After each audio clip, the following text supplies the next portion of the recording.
خلاصہ یہ ہوا کہ راستے میں، گلی کوچے میں ہر وہ عمل، ہر وہ کام مت کرو جس سے دوسرے مسلمان کو تکلیف پہنچے۔ بس اگر آپ ایسا کوئی کام اور ایسا کوئی عمل کرو گے جس سے دوسرے مسلمان کو تکلیف پہنچ گئی ہے، قیامت کے دن آپ سے پوچھ ہوگی۔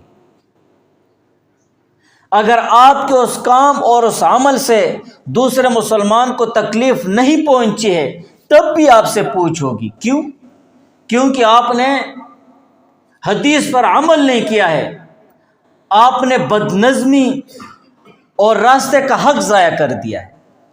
اب ہم خود سوچیں کہ ہم مسلمان ایک دوسرے کو کتنی تکلیفیں دیتے ہیں۔ کف الاذی یہ راستے کا حق ہے، اور یہ تکلیف نہ دینا صرف راستے کا حق نہیں، یہ عام حکم ہے۔ ہر مومن مسلمان کی شان ایسی ہونی چاہیے کہ وہ دوسرے مسلمان کو تکلیف نہ دے۔